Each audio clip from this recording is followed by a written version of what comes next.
Mohammad Aamir YouTube और Facebook channel पर खुश आमदीद।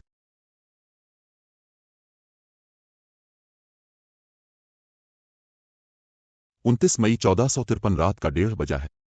दुनिया के एक कदीम और अजीम शहर की फसीलों और गुंबदों पर से 19वीं कमरी तारीख का जर्द चांद तेजी से मगरिब की तरफ दौड़ा जा रहा है, जैसे इसे किसी शदीद खतरे का अंदेशा। इस जवाल आमादा चांद की मलगजी रोशनी में देखने वाले देख सकते हैं कि शहर की फसीलों के बाहर फौजों के परे मुनज़्ज़म मुस्तकिल मिजाजी से इकट्ठे हो रहे हैं। उनके दिल में एहसास है कि वो तारीख के फैसला कुन मोड़ पर खड़े हैं। ये शहर कुस्तुनतुनिया, मौजूदा नाम इस्तंबुल है, और फसीलों के बाहर उस्मानी फौज आखिरी हल्ला बोलने की तैयारी कर रही है। उस्मानी तोपों को शहर पना पर गोले बरसाते हुए 47 दिन गुजर चुके हैं। कमांडरों ने खास तौर पर 3 मकामात पर गोलाबारी मरकूज रखकर फसील को जबरदस्त नुकसान पहुंचाया है। एक साला उस्मानी सुल्तान मोहम्मद सानी गैर मुतवक्के तौर पर अपनी फौज के अगले मोर्चों पर पहुंच गए हैं। उन्होंने फैसला कर लिया है कि हतमी अलगार फसील के अमेसू टीकेविन कहलाने वाले वस्ती हिस्से से की जाएगी, जिसमें कम अज कम 9 शिगाफ पड़ चुके हैं और खंदक का बड़ा हिस्सा पाट दिया गया है।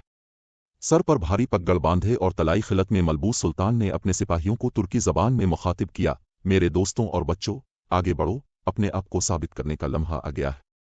इसके साथ ही नकारों, करनों, तिबलों और बगलों के शोर ने रात की खामोशी को तार तार कर दिया, लेकिन इस कान पैरोती शोर में भी उस्मानी दस्तों के फलक शिगाफ नारे साफ सुनाई दिए जा सकते थे, जिन्होंने फसील के कमजोर हिस्सों पर हल्ला बोल दिया।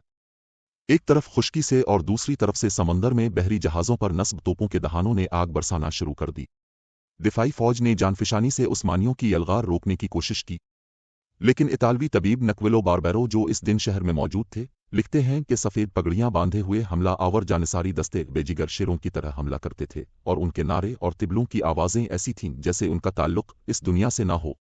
जब मशरिक से सूरज की पहली किरण नमूदार हुई तो उसने देखा कि एक तर्क सिपाही करकोपूरता दरवाजे के ऊपर नस्ब बाजंतें परचम उतार कर इसकी जगह उस्मानी झंडा लहरा रहा।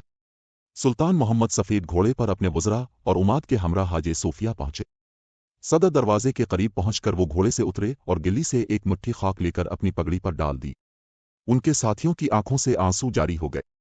मुसलमान 700 साल की जिदोजहद के बाद बिलाखिर कुस्तुनतुनिया को फतह करने में कामयाब हुए थे। कुस्तुनतुनिया की फतह महज एक शहर पर एक बादशाह के इक़्तिदार का खात्मा और दूसरे के इक़्तिदार का आगाज नहीं था। इस वाक़ये के साथ ही दुनिया की तारीख का एक बाब खत्म हुआ और दूसरे की इब्तिदा हुई थी।